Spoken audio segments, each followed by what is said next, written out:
नमस्कार, मैं प्रवीण अलावत हूं। आप 90 डिग्री देख रहे हैं। सत्यलोक आश्रम की मैनेजमेंट की करतूतों को लेकर आज हम एक ऐसा खुलासा करने वाले हैं। न केवल सत्यलोक आश्रम की मैनेजमेंट से जुड़े हुए भक्त बल्कि हरियाणा और देश भर से देख रहे अन्य लोगों के पैरों तले की जमीन है वो खिसक जाएगी।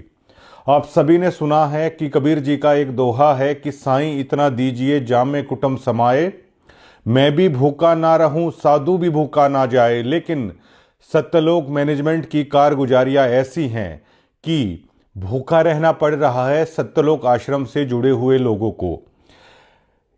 ये पूरा मामला है हिसार, जिला हिसार, हरियाणा के आदमपुर से चुली खुर्द कोई गांव है और वहां से साधु दास नाम के भगत से जुड़ा हुआ मामला है। और 15 जनवरी 2014 से ये भक्त है संत रामपाल जी महाराज से जुड़े थे और 17/10/2025 को इनके घर में शॉर्ट सर्किट से आग लग गई थी। पूरा का पूरा सामान जलकर तबाह हो गया। स्क्रीन पर आप देख पाएंगे कि किस कदर पहले गुलजार था घर और बाद में पूरा का पूरा घर तहस नहस हो गया। सत्यलोक आश्रम की तरफ से वहां पर उनके तनखैया पत्रकार भी आए थे। जोर शोर से अन्य भक्तों की और हरियाणा के अन्य लोगों की सिंपैथी बटोरने के लिए, गांव की सिंपैथी बटोरने के लिए बड़े बड़े दावे किए गए थे। लेकिन ये कहानी जब आप साधु दास के जुबान से सुनोगे तो आपको रोना आ जाएगा। 1000, 2000, 3000, 5000 करोड़ रुपए के बांटने के दावे करने वाली सत्यलोक आश्रम ने इस दुख की घड़ी में संत रामपाल जी महाराज के परम भक्त के साथ जो किया है उसको लेकर आप यकीन नहीं कर पाओगे। और सत्यलोक आश्रम की तरफ से जो दावा किया जा रहा है कि हम गुरुजी के आदेशों का पालन करते हैं, गुरुजी के आदेशों के बिना मैनेजमेंट में एक पत्ता तक नहीं हिलता। इन्हीं साधु दास ने संत रामपाल जी महाराज से प्रार्थना की थी और संत रामपाल जी महाराज ने आदेश दिया था कि भक्त का घर पहले से भी अच्छा बनाइए। लेकिन मैनेजमेंट की कारगुजारी ऐसी थी, सतगुरु रामपाल जी महाराज के आदेशों को ताक पर रख कर धर दिया और ज्यों का त्यों साधुराम अपने गमों को, अपनी दुख तकलीफों को बताए तो किसके आगे बताए। अब गांव वाले साधुराम का मजाक उड़ा रहे हैं कि आपके गुरुजी के बारे में दावे किए जा रहे हैं, हजारों करोड़ों रुपए की राहत सामग्री दे रहे हैं, घर बनवा रहे हैं, आप तो इतने पुराने डिब्यूटी हैं, आपका क्यों नहीं हुआ। ये बताते हुए फोन पर साधु दास है वो रो पड़ते हैं। अभी कुछ ही देर के बाद है हम उनको फ़ोन करेंगे और वो बातचीत को आप सुनना। क्या साधु दास का यही कसूर है कि वो संत रामपाल जी महाराज से जुड़ा, या साधु दास का ये कसूर है कि वो उस मैनेजमेंट से जुड़ गया जिसने उसके दुख, उसके दर्द में मुंह फेर लिया। आए आश्रम के तनखैये पत्रकार आए, लेकिन उस दर्द को केवल कैमरे में कैद किया, लोगों को दिखाया, झूठे आश्वासन दिए। आज वो वीडियो भी चैनल से डिलीट कर दी उन्होंने और साधुराम का दर्द आज ज्यों का त्यों है। वो दर्द आज नासूर बन चुका है और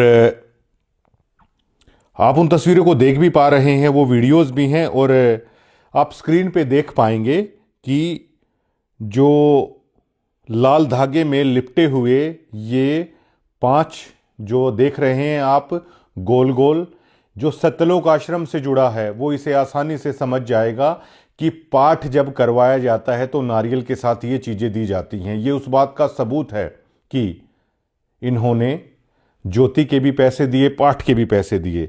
स्क्रीन पे आप वो पर्चियाँ भी देख पाएंगे जो आश्रम की तरफ से दी जाती है। ये पर्ची नंबर 34887 पाठ सेवा 4/6/2023 को, नाम साधुदास, चूली खुर्द, हिसार, 15,000 रुपये, 21,000 रुपये का था, 15,000 इन्होंने जमा करा दिए थे और 11,000 रुपये बाद में दूसरी पर्ची में है। ऐसी ऐसी काफ़ी सारी पर्ची हैं, आप स्क्रीन में देख पा रहे हैं। ये पहली बार सत्यलोक आश्रम की कारगुजारियों का प्रूफ के साथ हम लोग दिखा रहे हैं और अब हम फोन मिलाते हैं।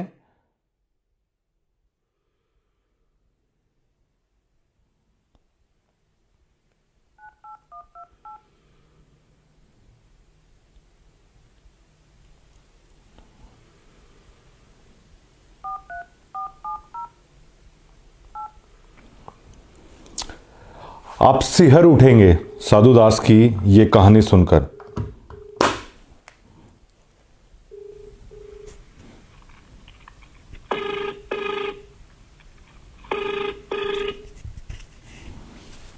हेलो सत साहेब। अच्छा, आप आदमपुर चुली खुर्द से साधु दास बोल रहे हैं जी? हाँ जी। अच्छा, मैं ये जानना चाहता हूँ कि आप संत रामपाल जी महाराज से कब जुड़े थे, और हमें जैसे पता चला है कि सत्यलोक आश्रम की तरफ से दावा किया गया था कि आपके घर में शॉर्ट सर्किट हुआ था, लेकिन सबसे पहले आप अपना परिचय दीजिए सर। मेरा नाम साधु दास है जी। मैं गांव चूड़ी खुर्द का रहने वाला हूँ जी। जिला हिसार है जी, तहसील मंडी आदमपुर है जी। हमें जैसे पता चला है कि आपके घर में आग भी लगी थी। आप संत रामपाल जी महाराज से कब जुड़े? मैं जी संत रामपाल जी महाराज जी से जुड़ा था 2014 वो दूसरा महीना और 15 तारीख जी। आपने मतलब जो पाठ सेवा की और दान सेवा की जो पर्चियां दी हैं, इनमें कितनी सच्चाई है जो हमारे पास हैं? ये तो आपके सामने है जी। मैं आपको ये भी दिखाई हूँ, जो वो है ना गोल गोल गिंडी सी। हाँ जी, हाँ जी। उसका मेरे को नाम तो पता नहीं है जी, क्या होते हैं वो। हाँ, ये पाठ के दौरान शायद दी जाती हैं। हाँ, ये पाठ के दौरान दी जाती है जी। ये कुछ तो मेरे को पाई नहीं। और ये जो प्रसाद लाते हैं ना पर्चियां, उनको जमा करवाते हैं जी। तब ये इसमें देते हैं कुछ छुहारे, अखरोट, नारियल, ऐसा 2 किलो सामान देते हैं जी। इसका मतलब आप 2014 से जुड़े हैं, तो आप काफी पुराने भक्त हैं जो सत्यलोक आश्रम से जुड़े हैं सर। बहुत बहुत पुराने भक्त हैं जी। हम यहाँ हमारा गांव चूड़ी खुर्द है, इसमें एरिया में कोई नहीं था जी जब आप जुड़े थे। हाँ, हमने बहुतों को जोड़े जी परमात्मा की दया से। आपने दान भी किया, आपने और लोगों को भी जोड़ा परमार्थ के रास्ते पे, परमात्मा के रास्ते पे। तो जो आपका घर जो ये पूरा जलकर राख हुआ, ये पूरा मामला क्या है सर? ये जी, मैं 17 तारीख और 10वां महीना, अपने पास एक टाटा एस है। मैं किसी भगत की बुकिंग पर गया था, और जो भगतपति है वो निबली में कुछ घर की सफाई कर लो जी। अपने मोटरसाइकिल थे 2 भीतर, तो मोटरसाइकिल बोली ये बाहर निकाल दो। तो मैं कहा जी रहने दे, किसी सफाई अपन के सफाई का करना, बोले काट दो, मेरा जी करे तो कर लिए भाई। वो 2 मोटरसाइकिल बाहर काट दिए, और सामान कटवाने के लिए वो पड़ोसियों के पास अपने जो साथ में घर है वहां गई हुई थी। और वहां एक लड़की है, अपने जो चाचा लगते है, जो धर्मा सारण है जी। तो वह बोली के भाभी जी मैं कटवा दूंगी, आप 2 मिनट में बैठ जाओ, मैं कपड़े धो लूं। तो पीछे से कोई शॉर्ट सर्किट से आग लग गई। वो वहां बैठी थी, मैं बुकिंग पर गया हुआ था। आग लगने के बाद पड़ोसी बाज के आए, बोला भक्तों क्या कर रहे हो भाई? तो आपका धुआं लिकड़ा, घरे कोई आई नहीं। ये पड़ोसियों की जारी थी। जब फिर पता चला हमारे गाँव के सरपंच साहब, उनका हमेशा में घर है हमारा जी गली में ही, तो वो भी घर पर नहीं था। उसको मेरे को तो बताया गया कि भी जो वो सरपंच के घरवाली है, उन्होंने फोन किया। वो गांव चूड़ी में गया हुआ था। वो अंता रास्ते में ही आते आते फायर ब्रिगेड को फोन किया। फिर गांव वाले इकट्ठे हो गए, गांव वालों का भलाओ, पड़ोसियों का। उन्होंने मान लिया जल तो गया, फिर भी उन्होंने कुछ सामान जो बैटरी है हो रही है जलती आग में ही काटे थे। जो आपका जो आशियाना है मतलब पूरी तरीके से जलकर राख हुआ, उस वीडियो में भी साफ साफ उस फोटोज में हम देख सकते हैं।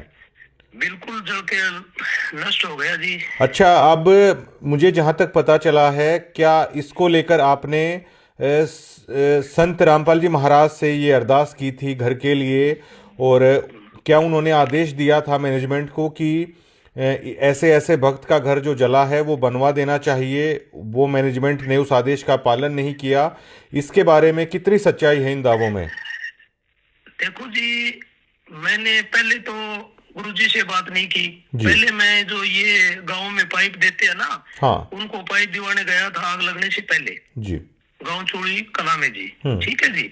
और ये आग लगने के बाद में फिर मैंने सोचा भी गुरुजी सबका ही कर रहे हैं, कोई पाइप देनी है, किसका मकान बनवाना है, तो अपना घर जल गया, गुरुजियों से बात कर लें या प्रार्थना लिख के भेज दें। तो मैं गया था बरवाड़ा जी, और सरपंच साहब भी मेरे साथ गए थे।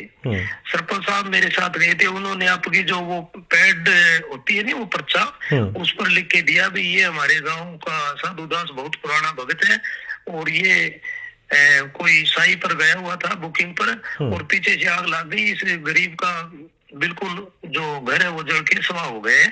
तो ये लिखने के बाद में जो अमन दास है उनको दिया ना, तो उन्होंने वो पर्चा उस सरपंच को वापस दे दिया। बोले सरपंच साहब इसकी आपकी जरूरत नहीं है, ये तो हमारा भगत है, इसका तो फटाफट बनेगा, तो आप दोबारा और लिखो।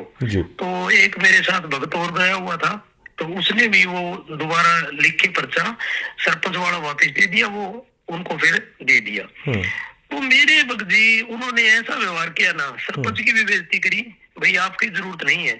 तो मेरे को कुछ शक हुआ, मैं कह रहा ये कुछ गड़बड़ कर रहे हैं, मेरे वो बेईमाना लगा लो या भाई मेरे मन में फर्क हुआ भगत जी। फिर मेरे को ये लगा कि भाई आप परमात्मा से बात करूं तब मेरा शांति हो। तो भगत जी मैंने गुरुजियों से वहां जाके कुछ ये अन्नपूर्णा मुहिम का जो मकान बनते वो काम चल रहा था। मेरे को किसी भगत ने बताया कि 4 बजे फोन आएगा, ये इस बात का मेरे को भी पता है, क्यों हम जाते थे, ये लोगों के जो मकान बनते हैं वह हम फ्री में ही काम करवाते थे भगत जी, और साथ में गाड़ी भी ले जाते थे। तो भगत जी वहां गए, वहां मैं प्रिंकल दास है उसको मैं बताया भगत जी ये बात होगी, उनको पता तो था ही। तो बोले भगत जी कोई बात नहीं, गुरुजियों से बात कर लो।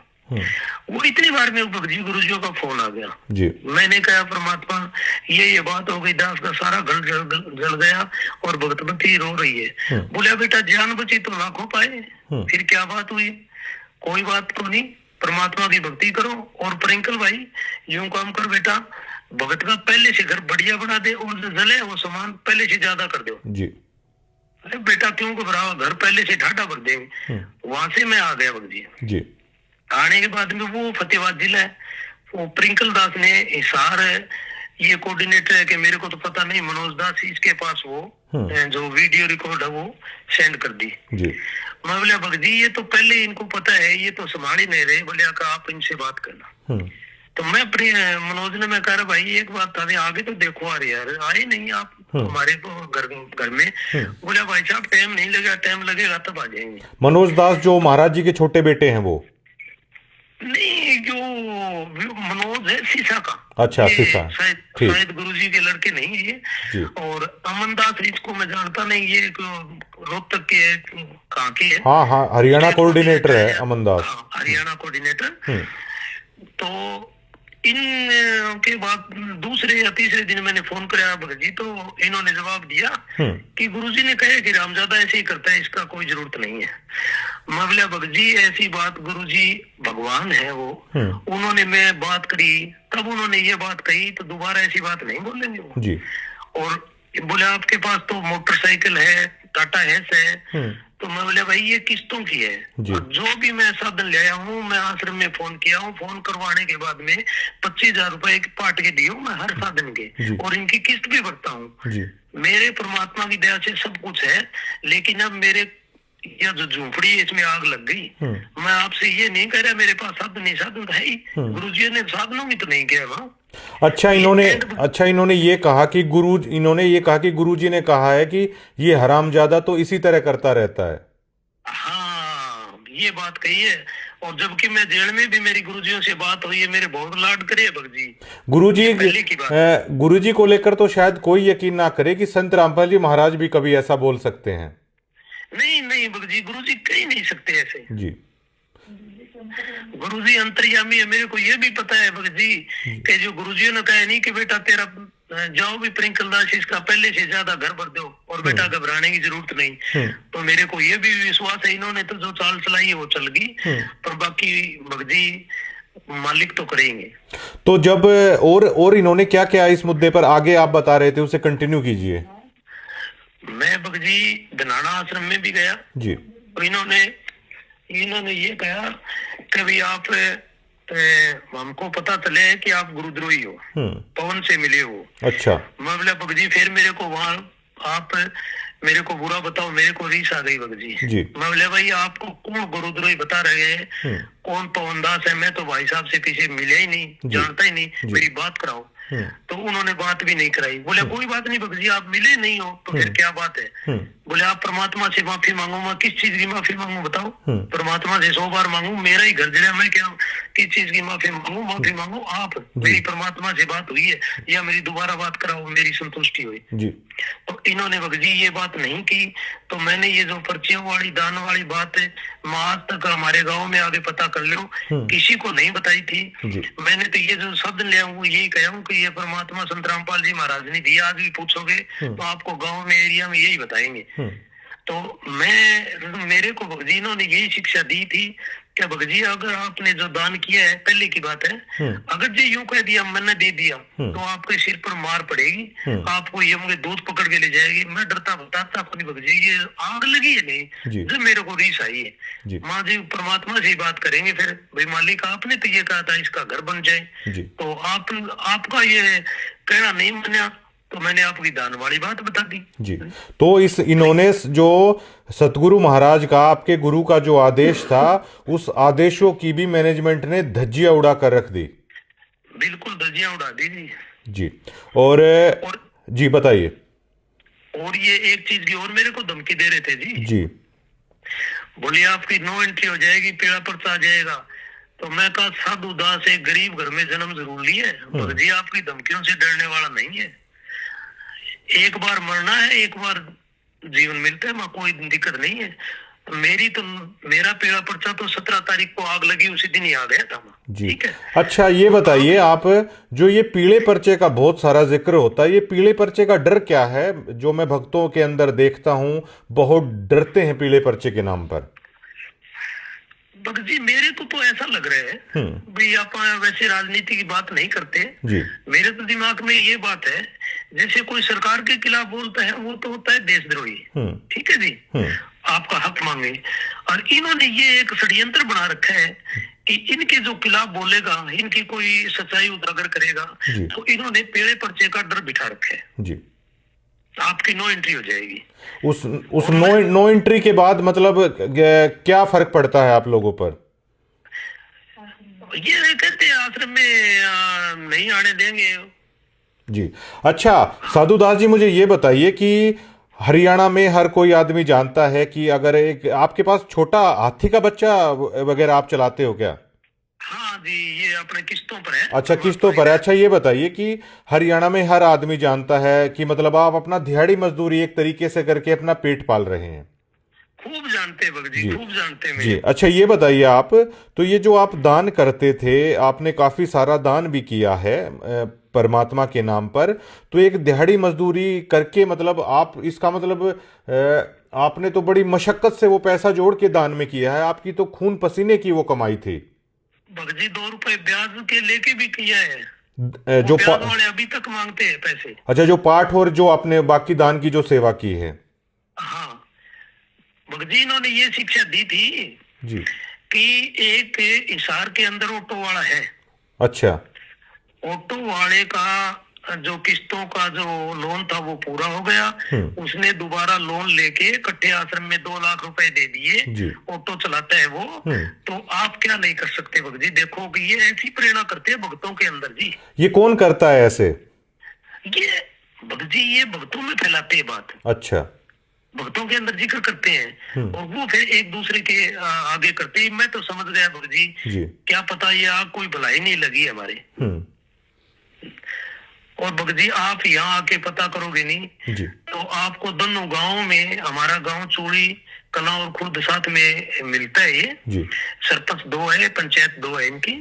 बाकी आप आगे पूछोगे नहीं तो आपको ये बताएगी भी ये बहुत पुराना कट्टर भगत है जी।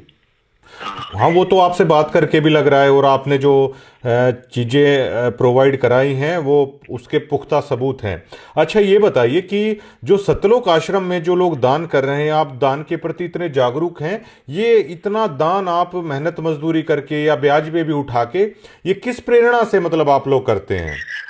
ये भगत जी ऐसे बताते हैं कि जैसे बोले 5 यज्ञ होते हैं, जी दान धर्म और ये जो ये 5 यज्ञ बताते हैं हवन, जी इससे करवाते हैं ये। और एक और भक्त जी मेरे को तो शंका हो रही है, कभी हमने ये बताते हैं कि गुरुजी ऐसे बताते हैं आपने कार की, कोठे की, बंगले की सोच नहीं करनी है, तो मेरे को तो शक ऐसे हुआ भक्त जी जो दास का घर जला जी 17 तारीख 10वां महीने को, जब तो इन्होंने मनोज दास है, मैंने बोला भाई आपका नामखंड है, मैं कहा तेरे को कैसे पता चल गया भाई नामखंड है, मेरा घर जल गया। तो मैं कहा भाई मनोज मेरे को ये बता, जो मार्बल सिटी के अंदर गुरुजी की लड़की का मकान है और उसमें करोड़ों का माल जला है, मैंने सुना उनको उन्होंने ही कोई औरों ने उनको निकाला है, उनकी जान बची है मसा मसा। तो वहां भगत जी आप यूं कह रहे हो कि भी ये तो परमात्मा की लीला है, तो वहां मालक की लीला है, यहाँ नामखंड है, नामखंड है। तो आप ये बताओ मेरे को, संत रामपाल जी महाराज आप हो या संत रामपाल जी महाराज जो 2 नंबर जेल के अंदर बैठे हैं वो है? मैंने इनको बहुत फटकार लगाई भगत जी मैं, और वो जो बलवान मास्टर जी है ना वहाँ भिवाड़ी आश्रम में जी, उनके पास भी मैं गया था। मैं कहा भगत जी गुरुजियों में जो ये आदेश है उनकी ये धज्जियां उड़ा रहे हैं। तो भगत जी मेरे को तो एक बात समझ में आई है कि नीचे से लेकर ऊपर तक ये सब मिले हुए हैं, इन्होंने एक षड्यंत्र बना रखे हैं। और मैं तो ये लिखता हूँ, मेरे आपको फेसबुक पे बहुत कमेंट पा जाएंगे, मैं कहता हूँ रे संगत वालों आपकी आंख खोलो, जो मेरे आस पड़ोस के जो भगत भाई है मंडी ब्लॉक में बहुत है, और जो मैं बात करी थी वहां भी 150 भगत थे, उनको ये पता है गुरुजियों ने आदेश दिए। मैं को इनसे ये तो पूछ लो संगत वालों से कि जो भगवान ने आदेश दिया था उसका क्या हुआ, और ये इनको पीले पर्चे का डर दिखा रखे। अच्छा साधुदास जी मुझे एक चीज और बताइए कि जब आपने नाम लिया, मैंने ऐसा सुना है कि संत रामपाल जी महाराज अपने भक्तों को राजनीति से दूर रहने की शिक्षा वो देते थे। हाँ जी। आज आश्रम में भी बहुत सारे राजनेता आते हैं और मुझे ये भी पता चला है चुनाव के दरमियान भी गुरुजी का आदेश बता के या रैलियों में भी गुरुजी का आदेश बता के भक्तों को भेजा जाता है। इन बातों में कितनी सच्चाई है? क्या महाराज जी राजनीति से दूर रहने की शिक्षा अपने भक्तों को देते थे और आज क्या हो रहा है? महाराज जी आश्रम में होते थे ना भगत जी, तो मैंने 2014 में नाम लिया हूँ, पहले का तो मेरे को पता नहीं जी। वहाँ इतनी तक थी, अगर कोई राजनेता है ना उसकी आश्रम में एंट्री नहीं थी। अच्छा।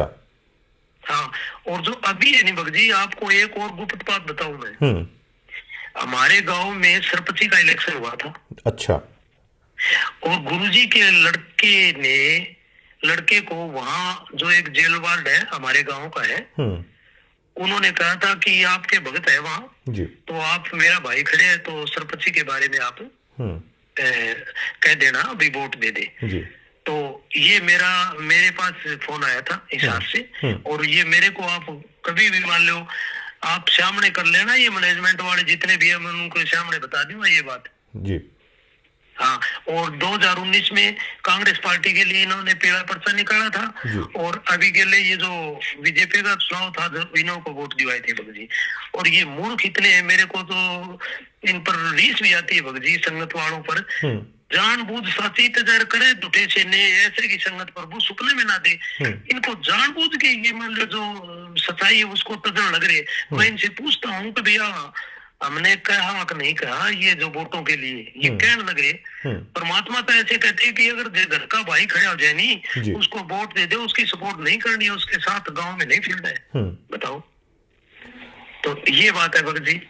और क्या हमें ऐसा पता चला है कि जो समाज है वो आपको ताने देता है, आपके गांव के आसपास के लोग, कि आपके आश्रम वाले तो दावा कर रहे हैं कि इतने लोगों के घर बना दिए, हजारों करोड़ की राहत दे दी, आपका घर जलकर राख हुआ, आपका क्या हुआ? क्या आप लोगों को इस तरह के ताने दिए जाते हैं? ताने दिए जा रहे हैं भगत जी। यहाँ आश्रम से कुछ लोग आए भगत आए, तो जैसे हमारे घर में मांझा गुदड़े जो भी है शोर छोड़िए सब जल गए, राख हो गए। तो हमारे गांव के पास एक मराना है 6 किलोमीटर, वहां से कुछ भक्तों ने मेरे पास शोड़ मांझे ले आके छोड़ दिए। जी। तो ये 2-3 दिन बाद में आए। जी। आग लगने के बाद में शायद 10-15 दिन भी निकल गए होंगे। तो आने के बाद में एक लेडीज थी, मेरे को पता नहीं कौन ही वह, मैं यहाँ था नहीं, मैं बुकिंग पर गया हुआ था। जी। तो इन्होंने क्या है, आपके मांझे बच गए, आपके फलानी चीज बच गई। जी। तो गांव के सरपंच और हमारे पड़ोसी थे, उन्होंने कहा कि आप ये कह रहे हैं इसकी यह चीज बच गई, इसकी यह चीज बच गई, ये जो है ये तो पड़ोसियों ने लाके दिए इसको मांझे दिए। मांझे क्या होता है जी? मांझे क्या होता है, थोड़ा सा आप समझाएं तो। बिस्तर, ये खाट, होती अच्छा है, मंजी, चारपाई। ठीक है जी, हाँ, मंजी बोल चारपाई देते हैं। हाँ हाँ हाँ, मंजी बोलते थे हम जी। ठीक। तो उन्होंने भी इनको धमकाया भगजी। जी। फिर बोले आपके पास ये छोटा हाथी है, मोटरसाइकिल है। तो ये हमारे जो पड़ोसी है ना, उन्होंने कहा था कि ये जिंदल की फैक्ट्री का मालिक है जी। ठीक है, इसका घर जला हुआ है, इसे आप बनाओ तो ठीक है, वरना यहाँ 5 किलो चीनी लेकर मत आना। अच्छा अच्छा। हाँ, तो ये भगजी वहां जाके ज्यादा वकालत करी, तो इन्होंने गांव वाले सरपंचों ने इन्हें धमकाया और था जी। फिलहाल मतलब जो देखिए, आपके बच्चे भी हैं, आपकी धर्मपत्नी भी है, आप लोगों के साथ ऐसा हुआ, तो एक परिवार के तौर पर मतलब आप कैसा महसूस करते हैं कि आप लोग क्या सोच के जुड़े और मतलब किस तरीके से चल रहा है? एक परिवार के तौर पर आप कितना टूट चुके हैं इस घटना के बाद? जी, टूटे के को मैं इतना टूट चुका हूँ कि जो अपने 2 बच्चे हैं जी, मैं उनको भी ये कहता था पढ़ाई की कोई जरूरत नहीं है, आप माला काटो जी, परमात्मा सतलोक में ले जाएगा जी, ठीक है। अब वो ही न्यू कहते हैं बच्चे मेरे को कि पिताजी आप ये कह रहे थे माला काटो, आपको सतलोक में ले जाए, सतलोक में तो आप कद जाओगे, अपना तो घर है झूपड़ी और बड़गी जी। और इसकी गुरुजियों की जो परमात्मा धरती पर आ रहे हैं, उनकी ये मैनेजमेंट आए कौन चलन दे, तो सतलोक में ये कैसे ले जाएंगे? ये वो तो अंतर्यामी, उनको पता नहीं है, इन मैनेजमेंट वालों को धमका नहीं सकते भाई ये कैसे कर रहे हैं। आपकी सुन के मैं भी मतलब अंदर तक हिल जा रहा हूं, तो मैं समझ पा रहा हूं कि आप लोगों पर क्या बीती है। तो ये जो मैनेजमेंट को आप किस तरीके से देखते हैं? क्योंकि ये लोग दावा करते हैं बिना सतगुरु महाराज की आज्ञा के बिना पत्ता भी नहीं हिल रहा, ये इस तरह के दावे करते हैं, तो आप क्या सोचते हैं? ये बेमतलबी बकवास है भगत जी। इन्होंने ये एक बिल्कुल 1001% धंधा बना रखे। शादी होती है, 2 बच्चों की रमैनी होती है, ये ऐसी उन पर प्रेशर डालते हैं कि लड़की वाले 2 पार्ट लगवाएं, लड़के वाला 2 पार्ट लगवाएं। ये दावा किया जा रहा है कि फ्री में हो रहा है सब कुछ। कुछ नहीं हो रहा भगत जी, फ्री में। मेरे पास सबूत है, सारनाम लेने गया था, 25,000 रुपए के 2 पार्ट लगे, 25-25 के। आप कहां से लाएंगे फिर 2 सदस्यों का 50,000 रुपए? आप सारनाम लेने गए? मैंने तो सतलोक में जाना था, हमने तो कुछ ब्याज पर लेकर कुछ ये छोटे हाथों की कमाई से कर करके दे दिए। घर बनाने की सोची नहीं, घर का हाल देखो तो ऐसा भूंडा है। अब मेरे को ये जो कुछ गिने चुने भगत है जो वहाँ खाने के लिए जाते हैं, वहाँ कुछ देते तो हाथ नहीं। हमारे गांव में भी है ऐसे भगत, तो मैं उन्होंने कहा भाई मैंने तो लाखों रुपए लुटाए वहाँ। अच्छा। आपको क्या भाई थाने रीस क्यों आवे? थाने रीस की मैं देव हाथ कौन था, मैं तो दे रहा क्यों जब मैंने रीस। अच्छा आप ये बताइए आप साधुदास जी कि सतलोक के नाम पे, सारनाम देने के नाम पे पाठ का लिया जाता है, क्या भक्त ऐसे होते हैं वाकई में कि सारनाम देने का अगर ये 2 लाख रुपए लेने लग जाएं तो क्या भक्त फिर भी देंगे? भगत जी कोई देना रहा वो तो दे ही सके, बाकी मैं तो जो यहाँ जोड़े हूँ नहीं भक्तों को, अब मेरे को आगे जो बूढ़ी ढेरी लुगाइयां हैं वो उड़मा देती है, कोई मौसी है, कोई ताई है, कि बेटा तुमने हमको वहां फंसाया। उन्होंने कोई 10,000 कोई 5,000 जो जोड़ती है पेंशन की, और जो बूढ़ा पेंशन मिलती है, हाँ जी, तो वह भी उन्होंने आश्रम में दान कर दिए भगत जी। उनकी ऐसी हालत बना रखी इन्होंने। और मैं तो ये कह रहा हूँ कि भैया समय रहते जाग जाओ। मैं भगत जी 2001 में संत राम रहीम से नाम लिया था। अच्छा। हकीकत की बात है भगत जी, वहाँ इतना लूटा नहीं जाता था जो ये 2 गुरमीत राम रहीम जी के यहाँ। हाँ, वहाँ लूटा नहीं जाता था। हाँ ठीक है, उनका एक धंधा है, उनकी दुकान है, दुकान से मोल सामान मिलता है। फिर बाकी इनसे अच्छा तो वही है भगत जी, मोल तो ले ले सामान, कोई कंडीशन तो नहीं आप इतने दे दो। अच्छा। शादी तो वहां भी होती है लड़कियों की, अच्छा, उस पंथ को छोड़ के, धन धन सतगुरु को छोड़ के आप गुरु महाराज संत जी के पास आए थे आप? हाँ जी। आप अब इनके अच्छा मुझे ये बताइए, आपको परेशानी इस मैनेजमेंट के लूट के धंधे ने किया या संत रामपाल जी महाराज जी में कोई कमी है? आप ये भी बता दीजिए सर। संत रामपाल जी महाराज में कोई कमी नहीं है जी। जी। ये मैनेजमेंट है नहीं, इन्होंने भगत जी भाई इनके ऊपर सर पर काल बैठे हैं। अच्छा। और आप देख लेना, परमात्मा ने जितनी अपने को सांस दी है तो इनका ऐसा हाल होगा, ये याद रखेंगे, देख देगा। ये भगत जी ऐसा बुरा हाल करते हैं, ये जैसे इसी बड़ी बड़ी गाड़ियां निकालते हैं और ये मान लो जैसे ये गाड़ियों में आते हैं, बड़ी बड़ी गाड़ियां लेके आते हैं और हमको कहते हैं कि आपने कारगिर इनकी जरूरत नहीं है, और हमको ये कहते हैं दान का बताना ही नहीं है। अच्छा। आप ये सोशल मीडिया पर और बड़े बड़े एमएलए, सरपंच, जो विधायकों को बुला बुला कर ये बड़ा वो लड़कियों का डांस होता है, वहां ये उनको इनाम देते हैं। मैंने देखे कई वीडियो में, पैसे भी देते हैं खूब। तो ये हम नहीं दे सकते? इससे अच्छा तो हम आप दे देते गरीबों को।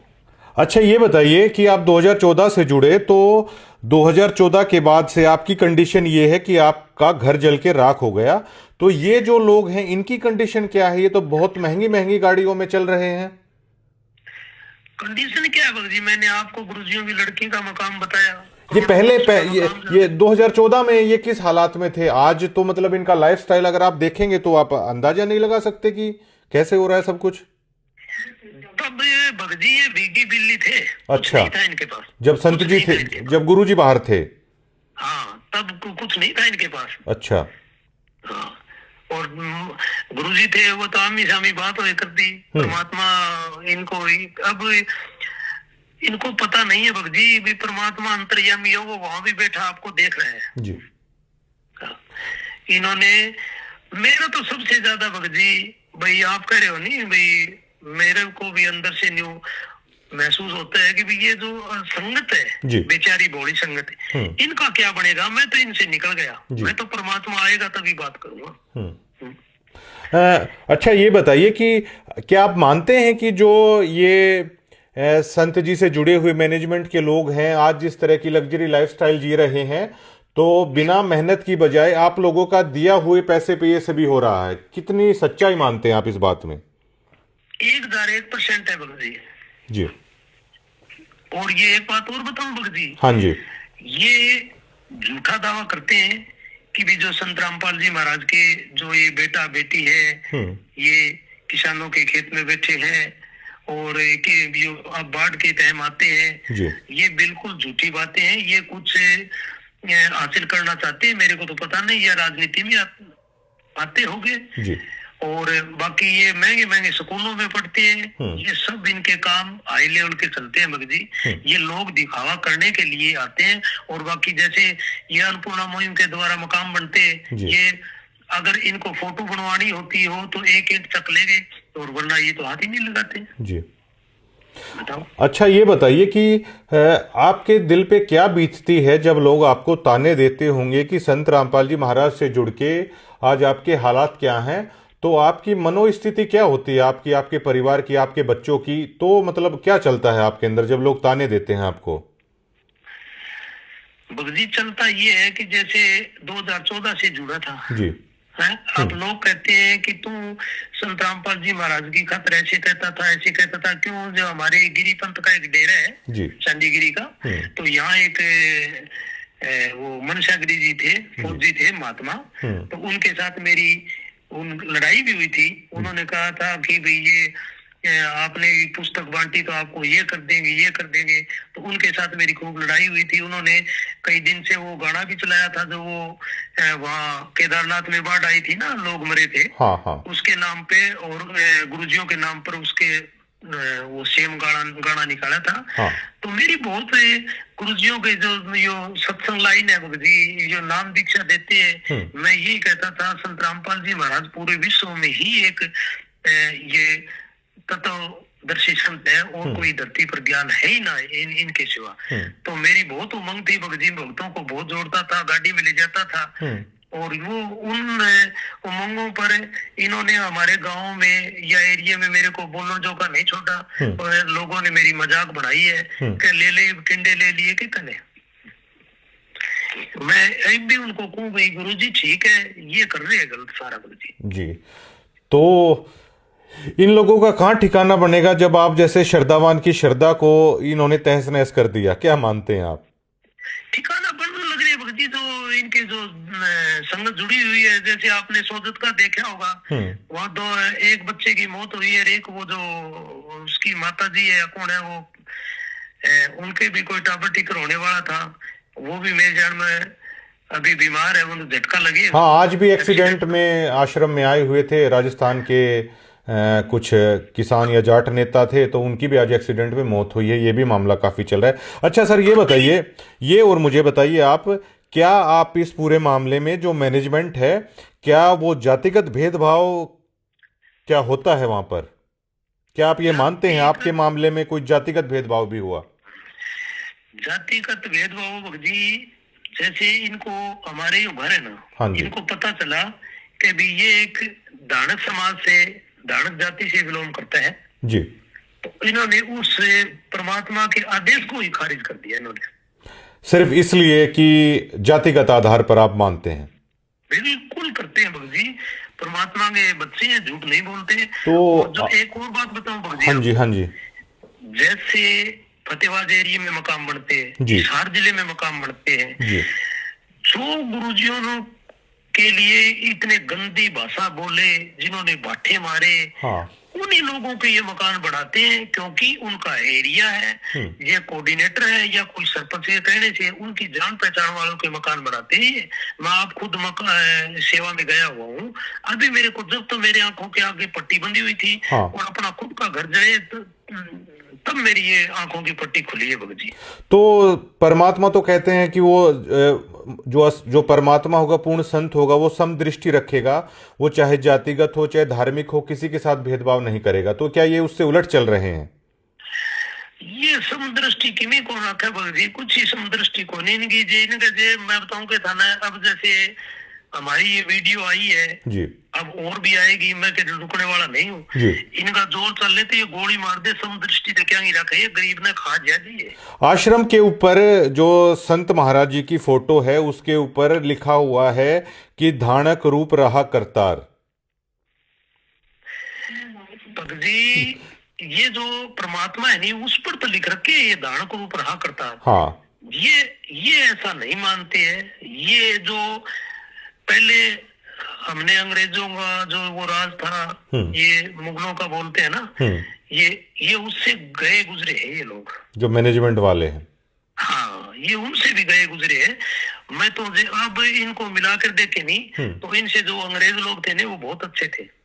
ये सुनने में है, हमने तो देखा नहीं, पर बाकी जो ये मेरे साथ बीती है नहीं, मेरे को तो तब पता चलेगा। अच्छा सर, ये बताइए कि जो आज आपके साथ हमारी बातचीत हो रही है, अब आप बीती बता रहे हो, तो इसमें मैं समझ सकता हूं कि मैं वीडियोस बना रहा हूं, संपर्क हुआ, हम जानते नहीं एक दूसरे को। क्या इससे पहले आपने, क्या वहां के जो स्थानीय पत्रकार हैं, आपने किसी से ये आप बीती आपने क्या बताने की कोशिश की?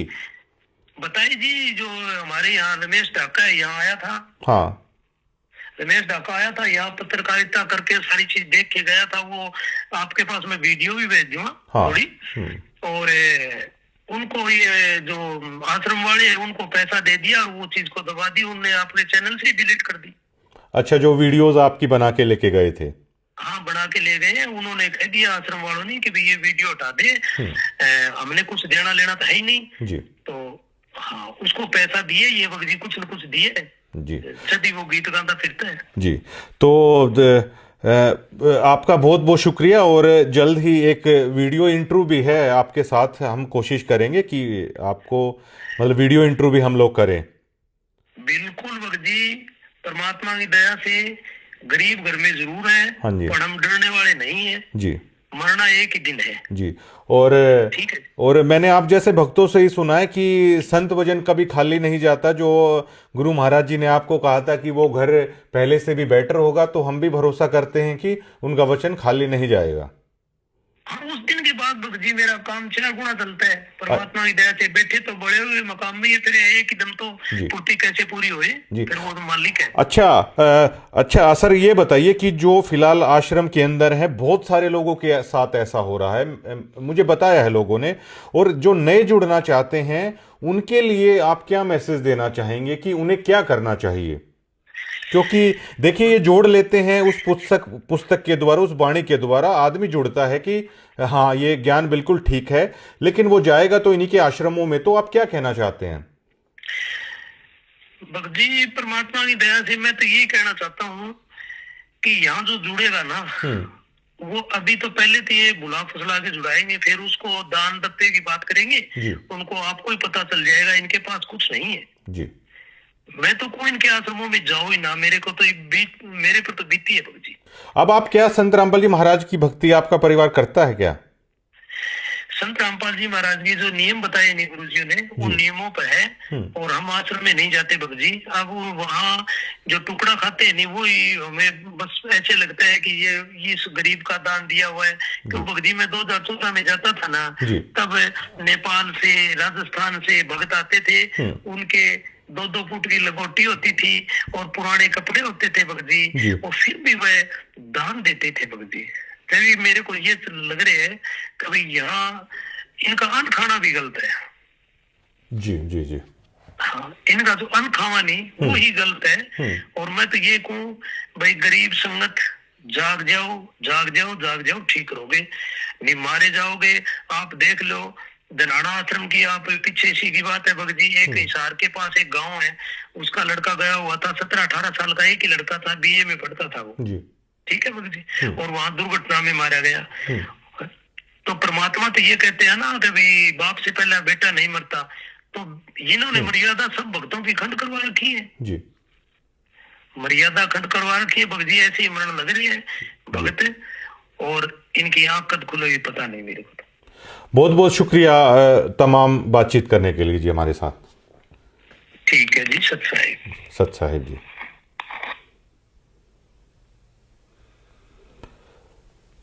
अभी आपने ये सुना कि इससे आगे कहने के लिए मेरे पास शब्द नहीं है, और अगर आपने इस साधु दास के परिवार की अगर दास्तां सुनी होगी ना, तो आज वो लोग कह रहे हैं कि लोग उन्हें ताना देते हैं, और समाज के ताने हर पल हर दिन उस परिवार पर क्या गुजर रही होगी।